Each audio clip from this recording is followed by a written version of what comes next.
بسم الله. إن الحمد لله نحمده ونستعينه ونستغفره ونعوذ بالله من شرور أنفسنا ومن سيئات أعمالنا. من يهده الله فلا مضل له ومن يضلل فلا هادي له، وأشهد أن لا إله إلا الله وحده لا شريك له، وأشهد أن محمدا عبده ورسوله. يا أيها الذين آمنوا اتقوا الله حق تقاته ولا تموتن إلا وأنتم مسلمون. يا أيها الناس اتقوا ربكم الذي خلقكم من نفس واحدة وخلق منها زوجها وبث منهما رجالا كثيرا ونساء، واتقوا الله الذي تساءلون به والأرحام إن الله كان عليكم رقيبا. يا أيها الذين آمنوا اتقوا الله وقولوا قولا سديدا يصلح لكم أعمالكم ويغفر لكم ذنوبكم، ومن يطع الله ورسوله فقد فاز فوزا عظيما. أما بعد، فإن خير الحديث كتاب الله، وخير الهدي هدي محمد صلى الله عليه وآله وسلم، وشر الأمور محدثاتها وكل محدثة بدعة. فاز فوزا عظيما. أما بعد، فإن خير الحديث كتاب الله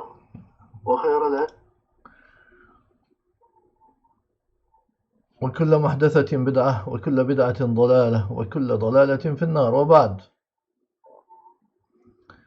Okay, we have interrupted these classes or lectures for more than 2 months, and there were many reasons for that.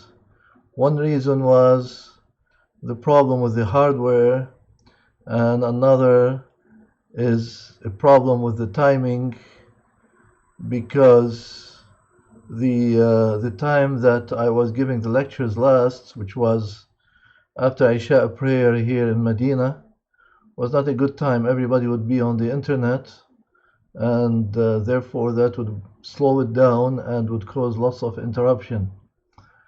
And then there were other reasons of final exams here and travel and other things. So anyways, finally we are back, and this is our first lecture since December 8th or something like that. So more than 2 months, as I said. And we will try, inshallah, I will try in this lecture, together with the next one, to finish with the book Tales of Lore. Because if you remember last time we met, I mentioned that there weren't that many stories left in the Quran and Sunnah that are according to the condition that I set, which is that they are stories that are not immediately relating to prophets. Okay, and there are only, like what I could find, there are only 2 left in the Quran that satisfy this condition, and in the Sunnah I think we covered everything. Okay, before I proceed, it says that there are 2 people watching, so one of you people who are watching, just send a message saying that the sound is clear, even though alhamdulillah I haven't had trouble with sound recently, because after I gave my last lecture to you, I gave several, maybe about 10 lectures in physics to my university students, and the sound, there was no problem at all with sound. So if you find a problem, let me know, inshallah. Otherwise I will assume that okay, sound is clear. Jazakallah khairan, Abu Hamza. طيب. So like I said, there are 2 stories left, and the 2 stories have material. Today's story is relatively short, basically very short, and that's why today's lecture shouldn't extend to a full hour, which is okay, because it is like a comeback, and we need to get back on track. So that's okay if we have a short lecture before we start with our next one. The other story is probably also going to be short because it is the story from Surah An-Nun wal-Qalami wa Yasturun about the people who were trying to keep their crops from off, or keep them off the poor, not to give any of them to the poor, and Allah destroyed their fields and their crops. So that story is similar to another story that we covered before, and that's why I'm not sure if we will cover it. If I do, it will be also a short one, a short coverage, and the lesson that we derive from it will be similar to the stories to the lessons we derived from the story, if you remember, of the two men in Surah Al-Kahf. The man who was very rich and he had the gardens and so on and rivers, and the other man who was advising him. Okay, so the lessons are basically the same. Once we finish with these, inshallah, we will start with something else, and it was requested by some of the attendees that the next thing would be on the last hour, or signs of the last hour, and there was the other possibility, which is the supplications, and I think supplications are more important to us. And I have two completed chapters on supplications, which is supplications in the morning and in the evening. You might say that this is something so common that we do not need to know more about it than what we already know. But you will see that you will learn many new things that I have included in those two chapters.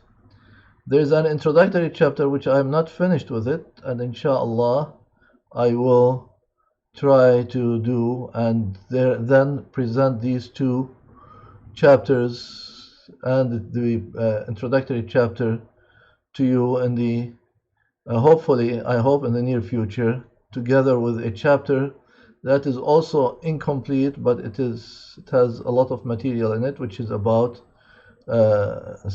sleep supplications and adhkar.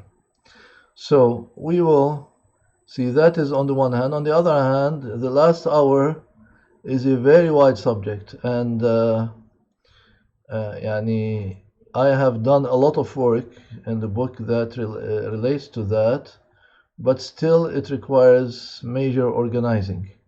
I can take any portion of it and discuss it, and it will take a lot of time from our time, of lecture time. So I can spend scores of lectures discussing what I already have in the book.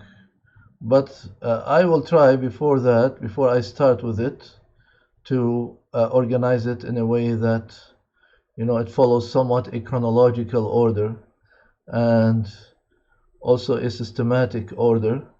Inshallah, you'll see what I mean when we present it.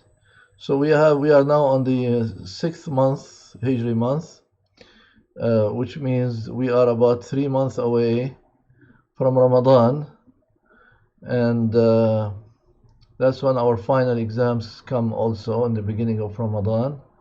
So inshallah, if we meet every week, we have quite some time to cover a lot of material of benefit. So inshallah, in the beginning, before we think too far ahead, let's go back to reality and to our present instance, and that is the story at hand, which is the man who died 100 years. Okay, so this story, just one second. Okay, I'm making sure that you are seeing what I have in front of me on the screen. Okay, طيب. Here the introduction is wrong. It should say Allah subhanahu wa ta'ala says, because as you know, in the world of computers today, there is a lot of cut and paste, and while you do that, you may many times place the wrong thing or forget to remove the wrong thing from where it is and put the right thing in its place. So Allah subhanahu wa ta'ala says, and that is from Surah Al-Baqarah, أو كالذي مر على قرية وهي خاوية على عروشها قال أنى يحيي هذه الله بعد موتها فأماته الله 100 عام ثم بعثه قال كم لبثت قال لبثت يوما أو بعض يوم قال بل لبثت 100 عام فانظر إلى طعامك وشرابك لم يتسنه وانظر إلى حمارك ولنجعلك آية للناس وانظر إلى العظام كيف ننشزها ثم نكسوها لحما فلما تبين له قال أعلم أن الله على كل شيء قدير. Okay, which means here this is connecting to an ayah before it, and the ayah before it is the one about Ibrahim when he had the dialogue or the debate with the king who disbelieved, the disbelieving king. The king challenged him and Ibrahim challenged him back and he won the debate. So after that, Ibrahim, after that, Allah Azza wa Jal tells us this, and then He tells us something else about Ibrahim that we will see in the next ayah. Okay, so He tells us, or, as another example, أو, and I did not put this in the translation because this is an independent incident now. So consider the example of the man, who passed by a township, قرية, township, or town, or village, or town. Usually it refers to town that had fallen into ruin. خاوية على عروشها. And خاوية على عروشها, if you remember when we discussed the story of the two men, the rich man and his advising friend that I mentioned earlier, Allah tells us that at the end his gardens became خاوية على عروشها. They became empty or fallen upon their trellises, which means it's like you make arsh, or arsh means a chair or a throne, okay, or something to climb on. So for plants, very often you make urush, you make something for the plants to climb on, and that's why in Arabic you call it arisha. Arisha is the plant that runs over such things such as grape vines. Okay, so vines are called arisha, and urush, it comes from the word urush, arsh. Okay, so he's telling us that it was empty in that story, and also here it was empty upon, or it became, in that story, it became empty upon its trellises, or upon its framework where plants climb. Okay, so this man passed by such a village or township that was in ruins. Okay, and why is that? We don't know, but according to some commentaries, this is because this man is one of the Israelites, and most of the Mufassirin say that this is Uzair, a righteous man of the Israelites who was called Uzair, and the Jews probably in some of their texts considered him a prophet, but we don't know. As far as we know, he was a righteous man. Okay, so that's Uzair. If this is the man intended here, the one that is intended here is Uzair, as most of the Mufassirin say, then uh, he passed by a ruined town. Why is it ruined?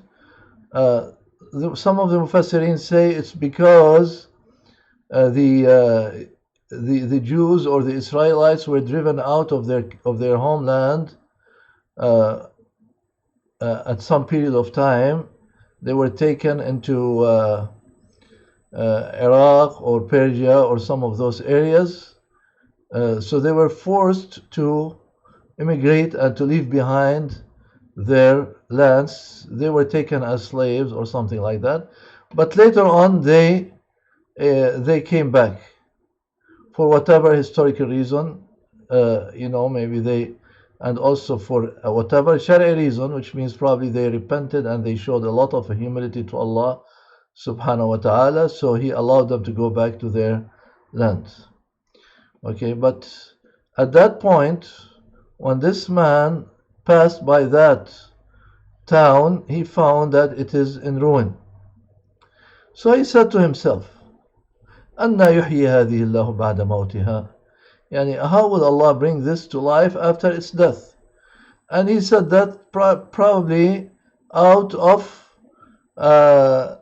sadness for the situation of his people, maybe. Yani, this has been a lively land, a lively town, and now it is all dead. So is it gonna ever come back to life? But Allah Azza wa Jal also took him to his word, and literally that his statement could mean that he is in doubt of Allah's ability to bring life to the dead. Probably he wasn't, but probably those who hear him would be. Okay, and that is why we have to be careful when we make a statement in the presence of others, and we don't know now if he had some other people with him when he said this or not. But when we say certain statements, even if we mean good with them, they may be misinterpreted. Okay, and that's why we have to be very clear as to what we say. And if we expect that there would be some doubt in the minds of some people we should clarify that, so that they do not relate or report from us wrong things, so they would misrepresent us. Okay, we have to be careful that this doesn't happen, and this happens all the time, as you know, especially in media, where people, they give a report, and this report is cut up, and the newspaper or TV program or whatever, they take whatever part they like from the report, from the story, and they leave off the rest, and they make it sound sometimes very different from what it originally was. Very interesting. I remember receiving a video of a man. That was maybe a couple of months back. I don't have it anymore. But anyways, I received a video which says a sheikh is saying that it is okay, there's nothing wrong in Islam if you approach a non-mahram woman and shake hands with her, hug her, kiss her. That's okay in Islam. Okay. And I was surprised because his appearance did not show that he was a fabricator or a liar or a person who makes up stuff like some people do. I was surprised, and I left the video on my WhatsApp for a few days, and then a few days later I received a video of the same man, but longer. It starts from before that segment that I saw before, and it ends after. And he was saying, imagine, some people say, and then he started saying those things that I just said, and then he started responding to them.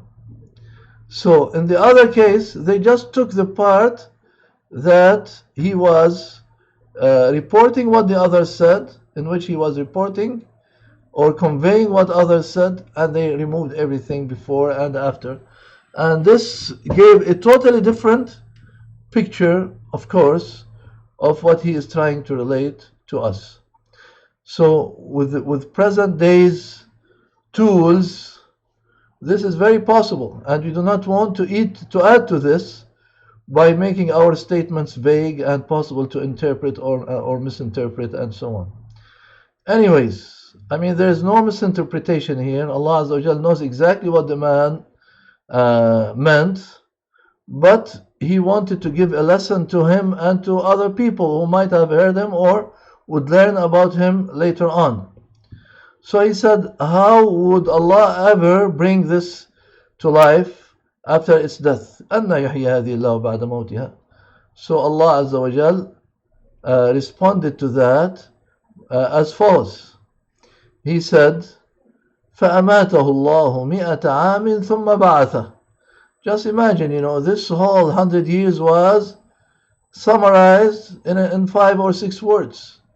فَأَمَاتَهُ اللَّهُ مِئَةَ عَامٍ. Allah made him die for 100 years, then ثُمَّ بَعَثَ, revived him. Okay? Then he took him out of death. He gave life back to him. Okay? And very amazing that, and this shows us the worth of the life that we live. That it is nothing in the scale of Allah subhanahu wa ta'ala, as He tells us, as the Prophet sallallahu alaihi wasallam tells us. So 100 years is nothing. In our measure, it's a huge amount of time. It's a whole century. Okay, it's the lifetime of people who live long, not the normal people. But Allah Azza wa Jal, to him it's nothing. So He made him die for 100 years, and then He gave him life again, and then He asked him, "Kam labith?" Labitha means stay, and here labith means how long you stayed in your place where you were unaware. Okay, because seems up to here Allah did not tell him that he was dead. He asked him, how long have you stayed where you are? Which could mean you were dead or you were asleep. How long you slept? He said, Labistu yawman aw ba'da yawm. I stayed for a day or part of a day. He did not say I died a day or part of a day. And as you know that, as the Prophet ﷺ told us, that sleep is the brother of death. And as Allah Azza wa Jal tells us in the Quran, Allah yatawaffa al-anfusa hina mawtiha wallati lam tamut fi manamiha, which means Allah takes away souls at death, and those who did not die, it is during, and He takes away the souls during their sleep. So sleep is a form of death, and that's why the people in Jannah do not sleep, because there is no death in Jannah. Okay, so he asked him how long you stayed, whatever kind of staying, whether it's death or sleep, they are similar. So he said a day or part of a day, and according to some Mufassirin, they say that is because when he arrived at or was passing by the village in the beginning, الذي مر على قرية, it was morning, and when Allah raised him, it was evening or afternoon. So he expected that probably it is the afternoon of the same day, so probably he slept several hours and woke up a little before sunset. So he thought he stayed a part of a day. So Allah responded, قال بل لبثت مئة عام. Rather, you have stayed for 100 years. Okay?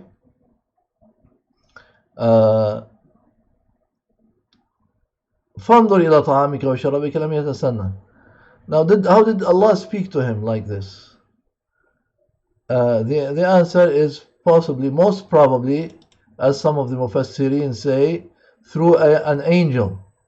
And an angel came to him and he told him this. He said, how long have you been in your place? And he said, so such and such. And he said, no, you have been for 100 years. Look, your food is still good. Your drink is still good. He had some food, some drink. The drink, some people say, some of us say it was juice or milk or whatever. They did not go bad. لم يتسنى. They did not rot. It has not changed with time. It did not decay. Okay, maybe that's a better word here. It has not decayed. Okay. Oops.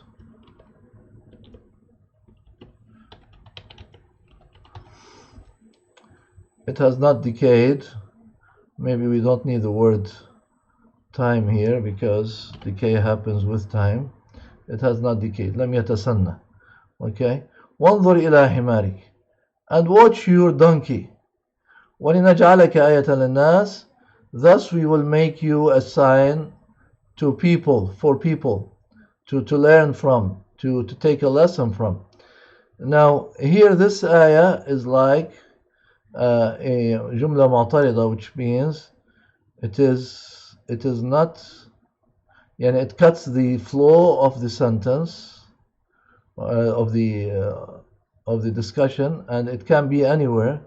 يعني it could have been here.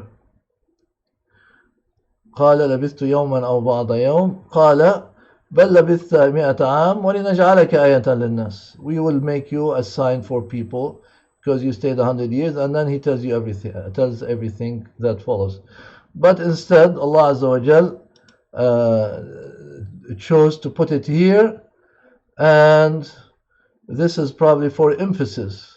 You know, like, look at your donkey, and then when he looks at his donkey, Allah Azza wa Jal tells him, you will be a sign, you and what you are observing now, you will be a sign to people. Then go back and look back at your donkey. Okay? وانظر إلى العظام. Look at the bones of that donkey. How we كيف ننشزها. ننشزها means raise them.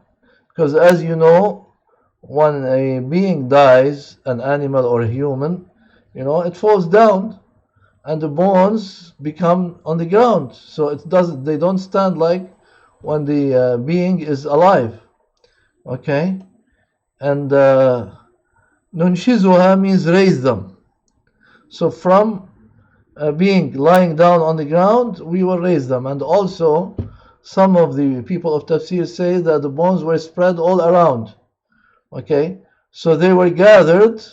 Allah Azza wa Jal sent a wind to gather them all and bring them to one place, and then to raise them up so that they were standing. And then they came together with Allah's command so that they formed the skeleton of the donkey. And then ثُمَّ نَكْسُوهَا لَحْمًا.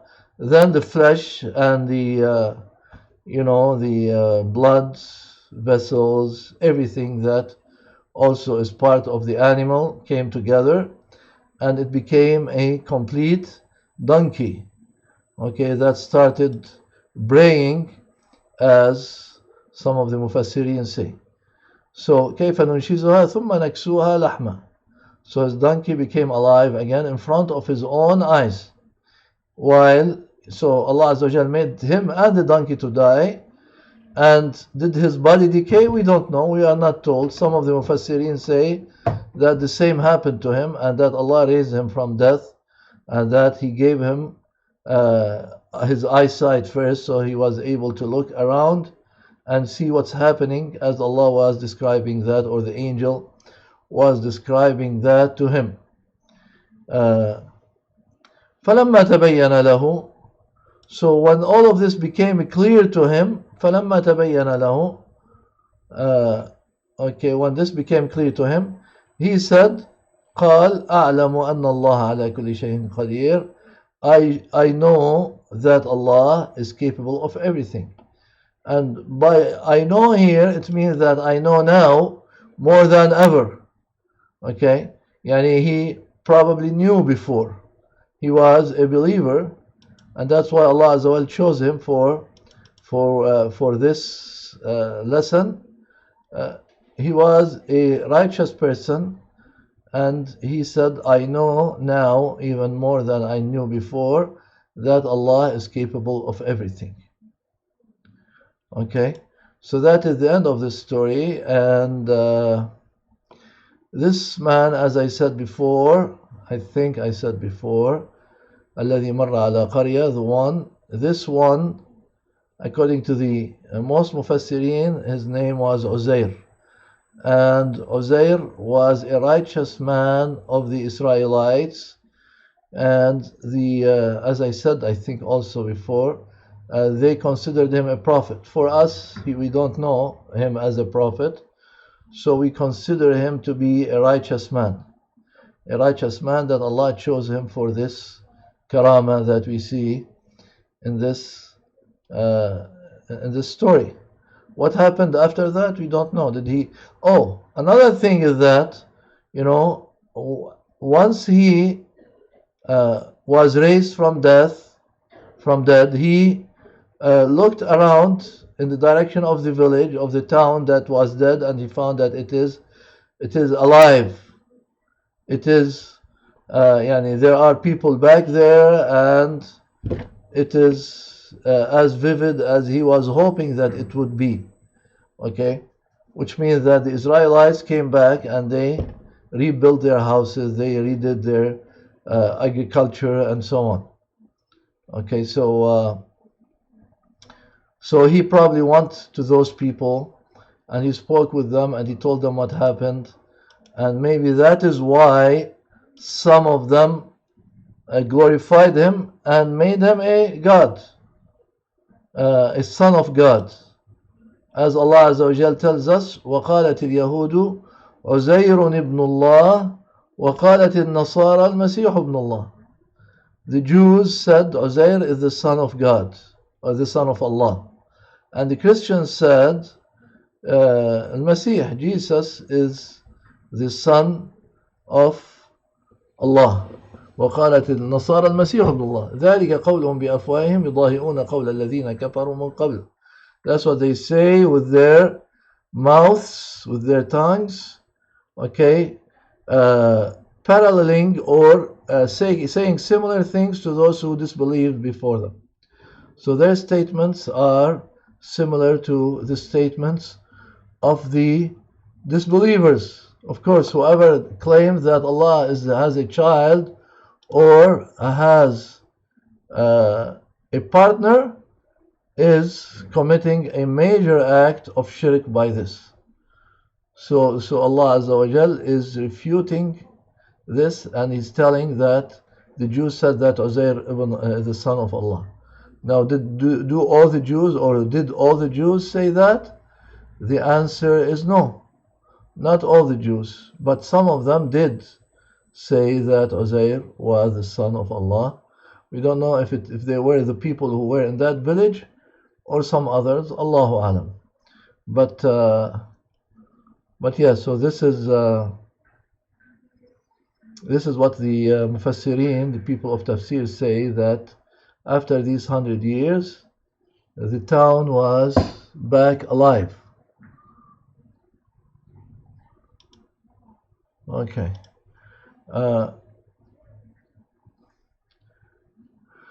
So that's why I included this story, because it was not obvious. It is not obvious from our text that he was a prophet, and therefore it is according to my condition that I do not want to include stories of prophets in this book. They should be in a different book. And as you know, there are books that are reserved for specific prophets, like the ones that are already published, which are Ibrahim and Adam, and others that are in the making, such as Musa and Yusuf. And there is a book that I'm hoping to make, which is about various prophets, because there is no reason to make a full book for some of them, because their stories in the Quran and Sunnah are relatively short. So those will be all combined in one book. Okay, inshallah. So anyways, this, as far as we are concerned, was not a prophet. He was a righteous man, and Allah taught him a lesson and taught others. What is this lesson? The lesson is that nothing escapes Allah's capability. He is capable of everything, and He is capable of raising the dead. And after the bones are scattered, after 100 years or more, He can bring them back together and give them life. Okay, and you probably remember the story, one of the earliest stories that we discussed, which was the man who asked his children after his death to cremate him, to burn him, and turn him, grind him, grind the remains, the ashes, and turn them into very fine powder that they would throw in the wind on a windy day, so that Allah would not be able to bring back His particles together and raise him from death because of the great atrocities that he committed in his life. So all what Allah had to do, all what Allah did to bring him back together is that He said, He commanded His particles to come together. He commanded the earth to give up whatever it had of Him, and also the sea. And then He commanded all these particles to turn back into the original shape of the man that died. And then He asked him, why did you do this, O son of Adam? He said, I did this out of fear from you because of sins I committed. And Allah told him that because of this fear I forgive you. Okay, so it's an amazing, nice story that we can see it. It's in an authentic hadith that we covered a while back. But again, this shows us that Allah's ability is amazing in raising the dead. And it is beyond our conception. We believe that Allah raises the dead. But how would it be that people who die and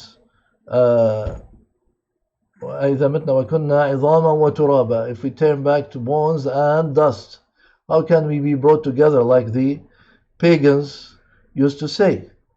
Our mind still is puzzled by this, and we say, subhanallah, all people, their atoms, their particles are mixed up together, and how would it be possible to bring them back from death?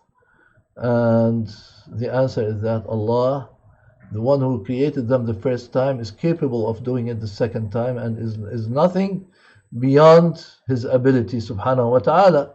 So this is a very small example of what He can do, subhanahu wa ta'ala, that He brought together the bones of the dead donkey, and then He made them rise, and then He covered them with blood and flesh and so on. Okay, so He definitely will raise us from death in a somewhat similar manner. Here I also should point out that the word nunshizuha, according to some qira'at, is nunshiruha. Nunshiruha means spread them and then raise them. Okay, so we spread the bones, we bring them back together close to each other, then we make them stand up to turn into the donkey that they were before. Okay, so that's all what is relating to the story. And I included here another story that comes in the ayah right after it in Surah Al-Baqarah, and this is ayah 259. The next one is ayah 260. That ayah is about Ibrahim, and I didn't bring it as the original ayah. It is as a supportive ayah because this is discussed in the book of Ibrahim. Okay, and here same thing I would say. Allah says, okay, Allah subhanahu wa ta'ala says, وَإِذْ قَالَ إِبْرَاهِيمُ رَبِّ أَرِنِي كَيْفَ تُحْيِي الْمَوْتَى. This story is very related to the previous one, and it is related to the ayah before that. Because if you remember when I said what I said earlier, that Ibrahim was debating with that disbelieving king, who according to some reports was an-Namrud, one of the Persian or Iraqi kings of those old times. So during Iqamah of Maghrib now, okay, that's what Abdurrahman Conviv is saying. Yeah, because Abdurrahman Abu Hamza, he is on the east coast, on the eastern province of Saudi Arabia, where there's a time difference between us and them, about 40 minutes. Okay, so he went for Maghrib prayer.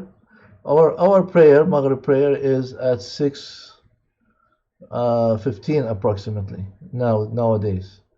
Okay, so for them it would be around 5:30. Okay, around about 20 minutes before now. Before now. Anyways, I was checking to see if there were any comments from anyone. So what I was saying is that Allah Azza wa Jal tells us about this debate between Ibrahim and Namrud, and that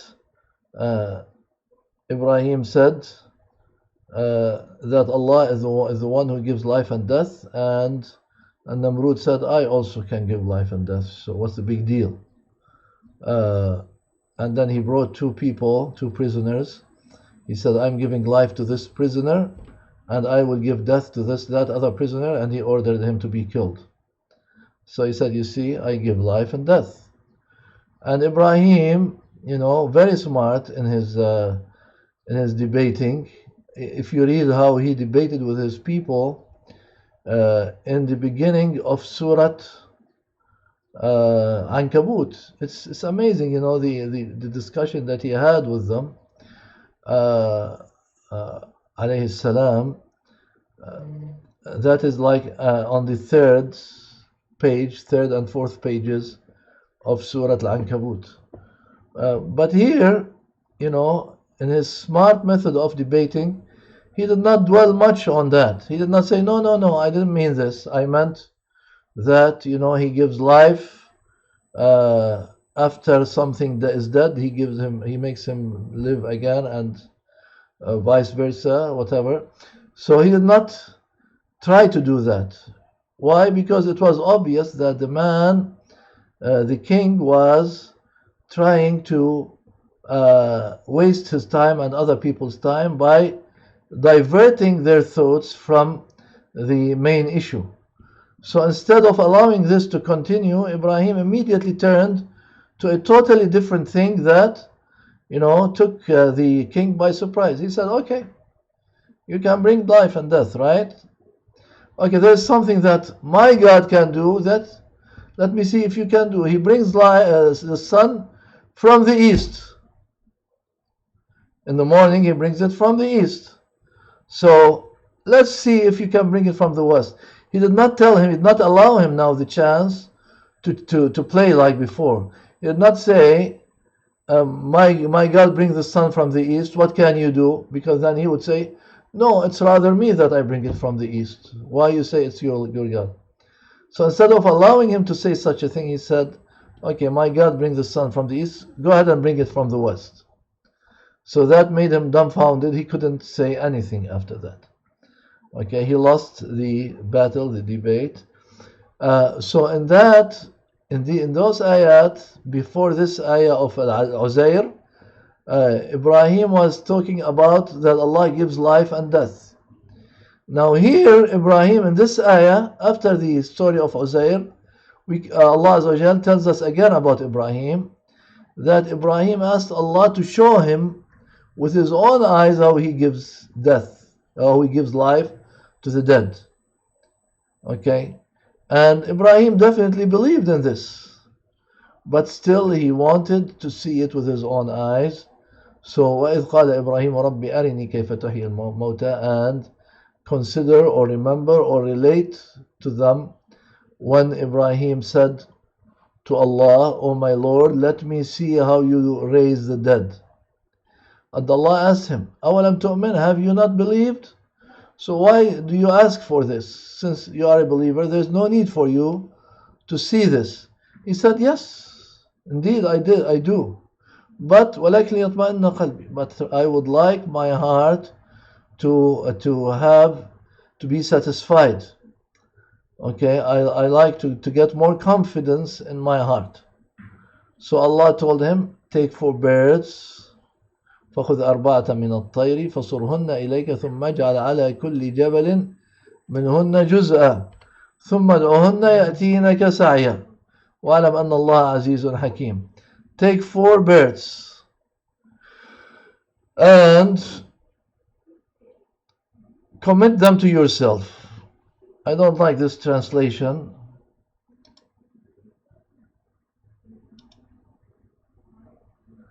Okay. Yeah, this is correct here. Take 4 birds and commit them to yourself.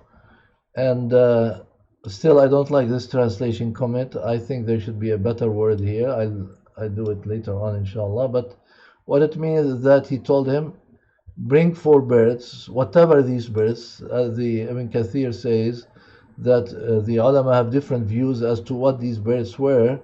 Some of them say one of them was a rooster, the other was a peacock, the third was something, another thing, third, fourth thing, etc.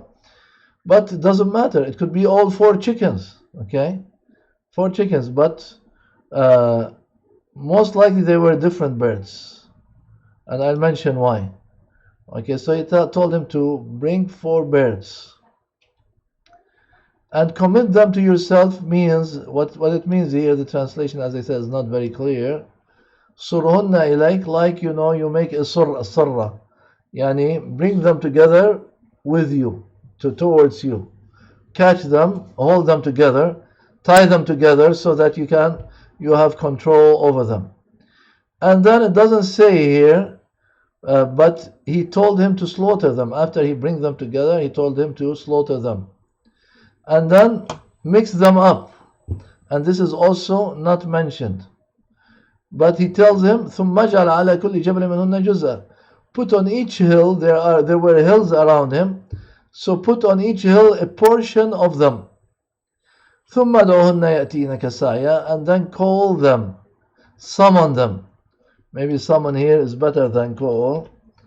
Okay, summon them, tell them to come to you, and they will come running to you.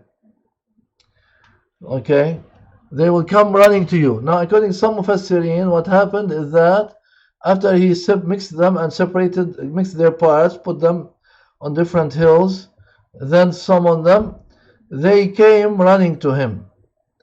Okay, and each bird was looking for its own parts. So they did not mix, the parts were not mixed. And some of the Mufassirin say that he had the heads with him, he kept the heads with him. So each of the birds came looking for its own head until they were complete birds. Okay? ثُمَّ دَعُهُنَّ يَأْتِينَكَ سَعْيًا. Sa'ya here means running, not flying, because some translations say they will come flying to you. Okay, they will come running to you to get their parts, the rest of their parts. And so this shows you that Allah, after they were mixed, He was able to separate them. So this again emphasizes the point before, that after we are mixed, after our particles, our atoms, our molecules, everything in us becomes mixed with those particles of other people, maybe our particles will enter and be used by other people after we die. Still, Allah is capable of separating us so that each one of us will be whatever he was before. And know that Allah is mighty and wise. Okay, mighty means He has izzah, He has the capability, the power to do whatever He wills, like in the previous ayah. And wise, He has the wisdom to do things in the most appropriate manner. Okay? So there's of course much more to learn from these ayat. Particularly this one, I don't know how much discussion I have of it in the book of Ibrahim, but you can refer to it if you have it. Okay. To yourself, to you is probably better.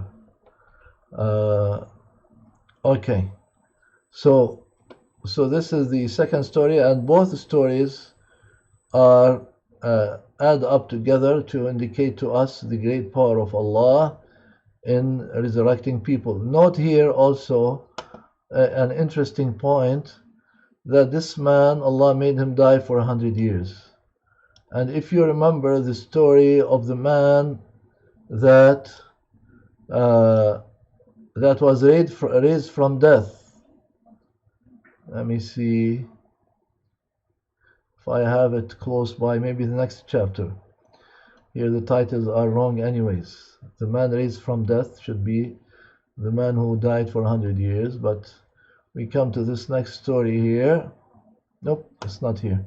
Maybe the one before, because I probably copied and pasted from that one. Yeah, here it is. Okay, this man, and this is also covered in one. What? I'm confused here. Okay, I hope I did not mix up stuff. I'll see later, inshallah. I have backups anyways, but no, it's here. Okay, this story, the man raised from death, this I covered it in one of the previous lectures. You can look on it for it on the channel if you would like to listen to it. But here also the Prophet ﷺ tells us about a man who was raised from death by virtue of the dua, supplication of some righteous people. And he himself was righteous. And when he rose from death, he said, I have died and found the heat of death for a full 100 years. منذ 100 عام. So same thing, he died for 100 years. But this man was feeling the heat of death. And he said, it did not subdue from me until now. But for this other man, Uzair, he didn't feel this. So his type of death was different. This died a normal death. He was buried normally and so on. And we concluded that from this hadith that there is some heat that a person, even if he's righteous, will feel at death. And it will continue with him for 100 years. And 100 years is probably a very short time for the dead people. And they don't feel it because they, as you probably know from the book of Al-Barzakh or the hadith of Al-Bara bin Azib, that they will be basically sleeping after they are tried by the angel in the beginning. But still there is some heat of death that does not subside from them until after 100 years for the righteous people, as in this case. Uzair doesn't seem to have felt this, okay, because he thought that he was only asleep. He didn't know that he was dead for 100 years. Okay, this is all the thoughts that come to me regarding that story. And if you have questions, go ahead and ask them on the channel, on the YouTube channel. I'll try to answer them, inshallah. Or if you have some points to add. I see.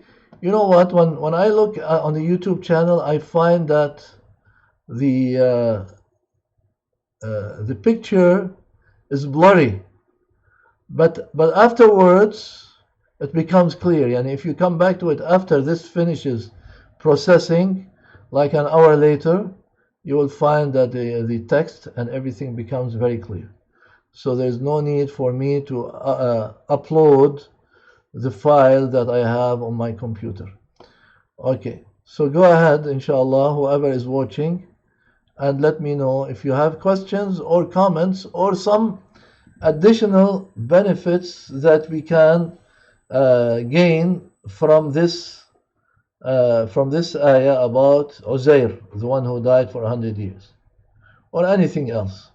And we still are about more than 10 minutes away from Adhan, and we haven't completed 1 hour in our lecture. Let me see how long it has been running. Okay, where is the program? It says that we have been running for 55 minutes. Okay, so if you have anything to ask, go ahead and ask it now.